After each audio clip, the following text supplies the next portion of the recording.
뭐랄까, 서로가 서로에게 자신들이 옳다는 말을 하느라고 참 세상이 어지러워지고 있다. 그래서 단순히 깨닫고 퍼뜨리는 게 옳은 게 아니라 내가 깨달았지만 남에게 말하지 않는 것. 어쩌면 그게 더 높은 경지가 아닐까 하는, 그리고 그게 소승불교의 가르침이 아닐까 하는 생각을 하게 됐습니다. 안녕하세요. 글쓴 오우입니다. 오늘은 내피셜 철학 두 번째 시간이고요. 지난번 근본 없는 평양냉면 이야기를 많은 분들이 좋아해 주시더라고요. 그래서 오늘은 더 위험하게 종교 이야기 하겠습니다. 불교 이야기를 해볼까 하는데요. 다들 기억나실 거예요. 그 중학생 때쯤 배우는 것 같은데, 그 인도에서 불교가 생겨서 이제 동쪽으로 온 불교, 중국, 한국, 일본 이쪽으로 온 불교를 대승불교라고 하고, 동쪽으로 가는 척 하다가 이제 남쪽으로 꺾은 불교를 이제 소승불교라고 하죠. 동남아시아 지역에 많이 퍼져 있는. 내용으로 따지면 소승불교가 조금 더 붓다의 원래 가르침에 가깝고, 대승불교는 이제 거기서 좀 가다듬고 철학도 많이 붙고 해서 나온 거라고 보시면 됩니다. 그리고 오늘 이야기는 안 하지만 티벳이랑 몽골 지역에는 이제 밀교 성향의 불교도 있습니다. 대승, 소승, 밀교 이렇게 크게 세 부류가 있는 거죠. 아무튼 저는 이 대승불교, 소승불교 부분을 학창 시절에 배우면서 굉장히 의아했어요. 왜냐하면 대승은 큰 수레라는 뜻이거든요. 소승은 작은 수레고요. 소승불교는 이제 작은 수레니까 비교하자면 개인 승용차예요. 그러니까 혼자 깨닫고 혼자 타서 열반으로 가는 거죠. 대승은 이제 거기서 한 발 더 나아가서 일단 자기가 수련해서 깨달은 다음에 자기가 버스 운전사가 돼가지고 중생들을 다 태워서 구제해서 함께 깨달음으로 간다는 거잖아요. 아니 근데 이렇게 들으면 그 대승불교가 훨씬 좋고 의미 있잖아. 그러면 대승불교가 더 좋은 거잖아요. 그리고 이 소승불교라는 이름 자체가 비하하는 표현이잖아요. 대승불교가 있는데 소승불교를 믿는 사람이 있나? 뭐 이런 생각을 했습니다. 근데 알고 보니까 뭐 당연한 말인데, 대승불교, 소승불교 이 표현은 대승불교 입장에서 다른 종파를 비판하면서 쓴 표현이고요. 그쪽 불교도 당연히 뭐 중생 구제하겠죠. 중생을 구제 안 하면 뭐 종교가 이루어질 수가 없잖아요. 신자를 받아야지. 그러니까 이게 뭐랑 비슷하냐면 그 개신교, 그러니까 교회에서 성당 그 천주교를 이제 마리아교라고 비난하잖아요. 사실 천주교가 마리아교는 아닌데 아무튼 그런 식으로 곡해해서 비판을 하잖아. 그런 거랑 비슷하다고 보시면 됩니다. 그렇다고 뭐 개신교가 천주교보다 뭐 객관적으로 더 뛰어나다 이렇게 말할 수 없듯이 대승불교, 소승불교도 마찬가지입니다. 그래서 우리가 소승불교라고 부르는 곳에서는 자신들을 소승불교라고 안 하고요. 상자부 불교라고 합니다. 그 상자부는 종교의 장로 같은 이런 고위성직자를 뜻하는 말이라고 해요. 근데 뭐 이 뜻은 왠지 소승이랑 의미가 좀 비슷한 것 같긴 한데 뭐 다른 의미가 있겠죠. 이 방송은 내피셜 철학이니까 실제 불교에서 그리고 상자부 불교에서 어떤 가르침을 주는지 뭐 저는 그런 거 일절 모르고요. 학창 시절에 우리가 배운 대로 대승불교, 소승불교로 생각을 해봤습니다. 저는 그때 이제 대부분 사람들이 그렇게 생각했을 텐데, 대승불교가 찐이다, 중생을 구제해야지, 세상의 아픔을 모른 척하면 되냐. 한국 역사에서는 이제 불교가 나라를 구하기도 하잖아요. 뭐 근본 없는데 호국불교라고. 이런 것도 이제 넓게 보면 대승불교의 차원이죠. 민중을 위해서 직접 싸우고.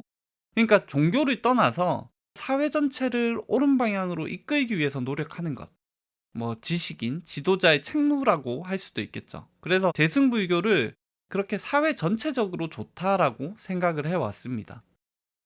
그런데 최근에 이제 소승불교라는 게 왜 존재하는지 깨달았다고 해야 하나?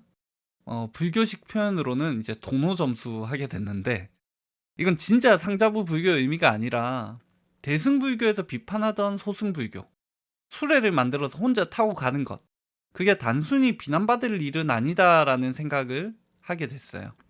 세상에 참 많은 사람들이 있고 많은 의견이 있습니다. 그리고 뭐 사람들은 자신이 옳다고 생각하는 걸 떠들죠. 그게 권력욕이나 뭐 명예욕일 수도 있고 그냥 사기꾼일 수도 있는데, 의외로 많은 수는 순수하게 자기가 생각하는 것이 옳다고 믿고 그걸 알려주기 위해서 그렇게 목소리를 내고 있다고 생각하거든요. 그게 어떻게 보면 대승불교적인 방식인 거죠. 근데 지금 세상을 보고 있잖아요. 그런 목소리들이 과연 세상을 이롭게 하고 있는가? 타인을 구제한다고 하는 그 수많은 사상들이 세상을 구하고 있는가? 많은 이들이 선거철만 되면 난가 싶어서 그 정치판에 뛰어드는데 정말 세상이 더 좋아지는가? 오히려 다 옳다고 말하면서 세상을 지옥으로 끌고 가는 건 아닌가? 내가 옳다고 믿으니까 의견이 다른 상대방을 비난하고 싸우는 그런 명분이 되고 있는 거 아닌가 하는 생각을 좀 최근에 많이 하게 됩니다. 제가 이전에 그 봉준호 감독님의 영화 미키 17의 리뷰를 한 적이 있어요. 그 영상이 제 채널 영상 중에 사람들이 제일 많이 봤고 댓글도 제일 많이 달렸습니다. 뭐 이유는 모르겠어요. 유튜브 알고리즘 덕분인 것 같은데, 근데 그 댓글 중에 그 봉준호 감독이 이제 정치적 올바름, 뭐 좌파 사상 이런 걸 강요해서 영화가 망했다는 식으로 이제 봉 감독님을 비난하는 댓글이 엄청 많은 거예요. 좀 놀랬거든요. 왜냐하면 제가 리뷰 중에 그런 말을 안 했는데, 아무튼 사람들이 아무것도 아닌 제 채널에 와서 그런 말을 굳이 한다는 건 영화에서 그 부분이 제일 거슬렸다는 거잖아. 그래서 뭐 봉준호 감독님의 생각이 옳으냐 그르냐 이런 걸 떠나서 무언가를 강요한다는 게 사람들에게 그 정도로 반감을 주는구나. 그래서 뭔가 그런 식으로 표현을 하는 게 오히려 악영향을 주는 거 아닌가 하는 생각을 했습니다. 그리고 뭐 그분들 비난하는 건 아닌데 그런 댓글도 똑같은 의미에서 또 반대의 사상을 강요하는 거잖아요. 감독에게 이제 입을 닥치라고 너가 하고 싶은 말 알겠으니까 입 닥치라고 이제 강요를 하는 거잖아. 뭐랄까, 서로가 서로에게 자신들이 옳다는 말을 하느라고 참 세상이 어지러워지고 있다. 그래서 단순히 깨닫고 퍼뜨리는 게 옳은 게 아니라 내가 깨달았지만 남에게 말하지 않는 것, 어쩌면 그게 더 높은 경지가 아닐까 하는, 그리고 그게 소승불교의 가르침이 아닐까 하는 생각을 하게 됐습니다. 어쩌면 타인을 바꿀 수 있다, 뭐 구제할 수 있다, 이렇게 생각하는 것도 불교에서 벌이라고 하는 교만이나 욕망이 아닌가 싶습니다. 조금 시니컬하게 보자면 아무리 옳은 말도 타인에게 떠들어봐야 어차피 전달도 안 되고 말만으로는 세상을 구할 수 없다라는 뭐 본질을 깨달은 걸지도 모르죠. 결론적으로 주변을 돕고 세상을 널리 이롭게 하는 그 대승불교의 정신, 한국의 홍익인간 정신, 이런 거 다 좋은데 왜 소승불교가 있을까? 왜 세상의 진리를 깨달은 분들이 스스로만 구하고 타인을 구하지 않았을까? 이에 대해서 좀 성찰해보는 시간을 사회가 가졌으면 합니다.